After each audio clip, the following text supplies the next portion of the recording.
Welcome to CoreLogic's housing market update for December 2021, brought to you on behalf of Westpac. Housing values continued to rise last month, but conditions are diversifying as stock levels rise and affordability pressures mount. Australian housing values were 1.3% higher in November, marking the 14th consecutive month where CoreLogic's National Home Value Index recorded positive value growth. The November update takes national housing values 22.2% higher over the past 12 months, adding approximately $126,700 to the median value of an Australian home. Although values are continuing to rise, the November result was the softest outcome since January, when values rose 0.9%.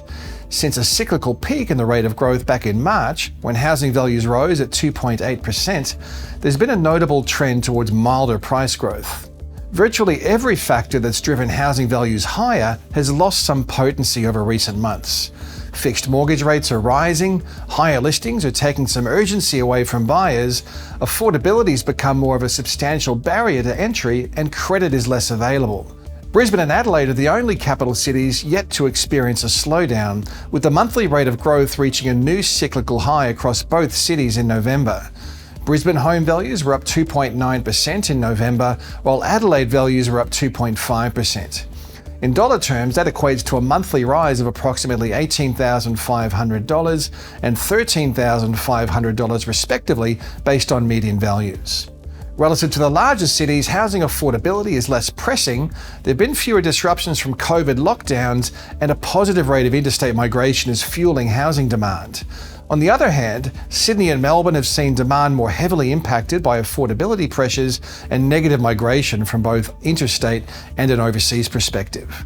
Different supply dynamics are also creating divergent trends across Australia's capital cities.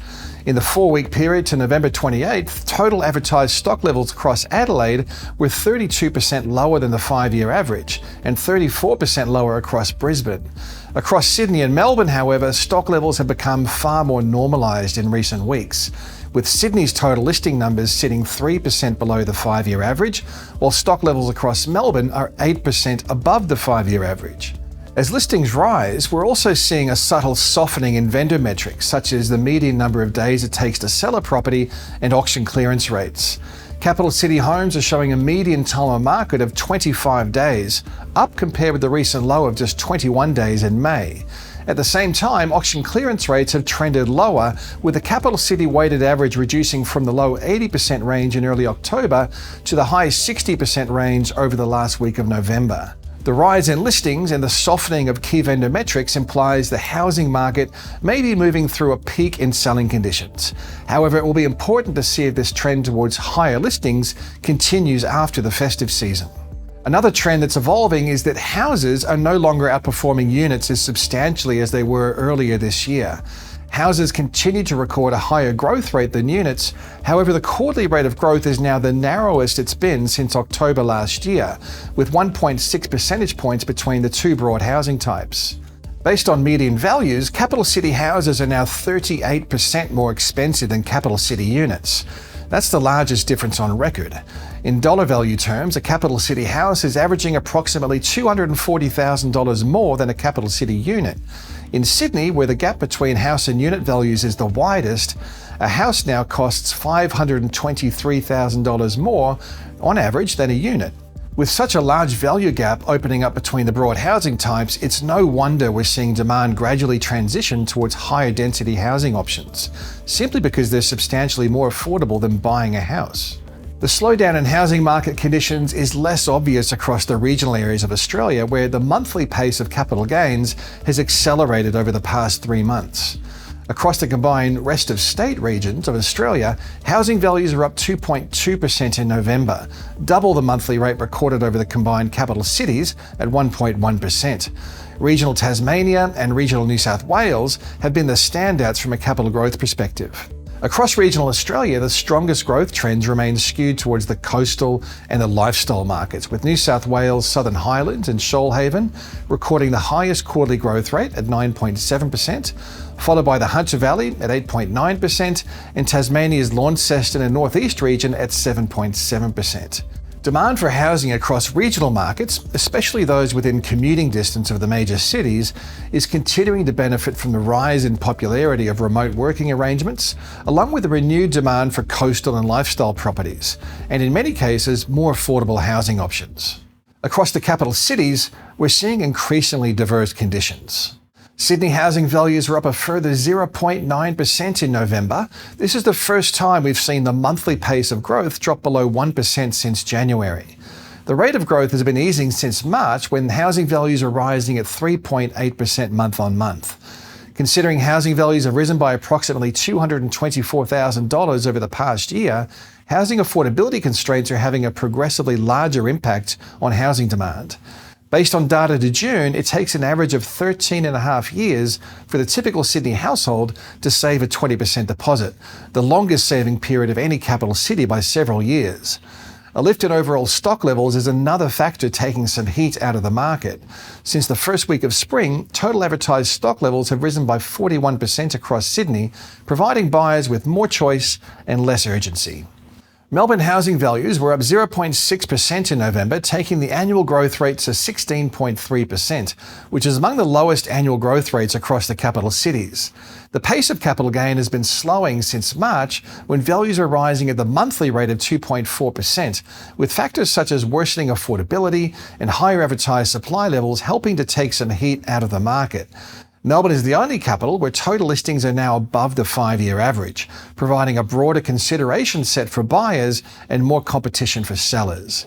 Across the sub-regions of Melbourne, the Mornington Peninsula stands out as the strongest market by some margin, with housing values up 30.2% over the past year.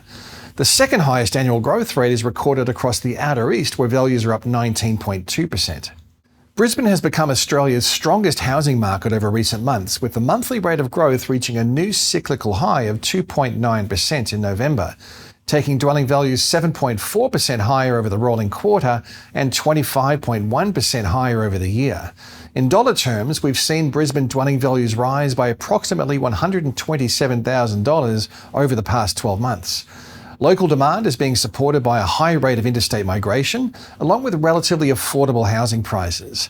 On the supply side, advertised listings remain tight, tracking about 34% below the 5-year average at the end of November. Every sub-region of Brisbane has seen housing values rise by more than 20% over the past 12 months. However, it's the coastal markets of southeast Queensland where growth has led the state, with housing values surging 32% higher over the year across the Sunshine Coast and 30% higher on the Gold Coast. The pace of capital gains reached a new cyclical high across Adelaide as housing values rose a further 2.5% over the month, adding approximately $13,500 to the median value of a home. Over the year, Adelaide housing values have increased by 21.4%, which is the highest annual growth rate on record.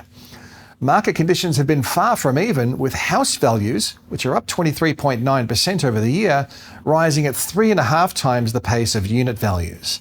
There's also a remarkable difference in growth rates geographically, ranging from a 34.2% surge in values across Burnside to a 4.4% increase across Adelaide City, where the performance has been weighed down by a weaker unit sector.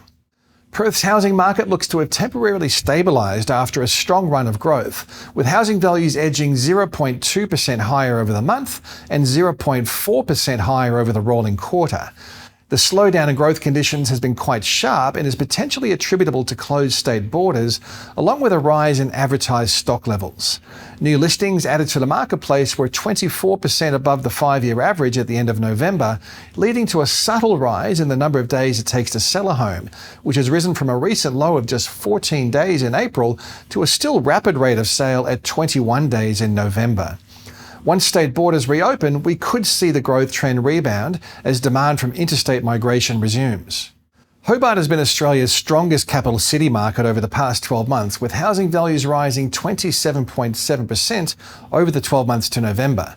Values continue to trend higher in November, adding approximately $7,440 to the median value of a Hobart dwelling. Although the pace of capital gains remains high, the monthly rate of growth has been easing since moving through a cyclical high back in March, when the monthly growth rate was recorded at 3.3%.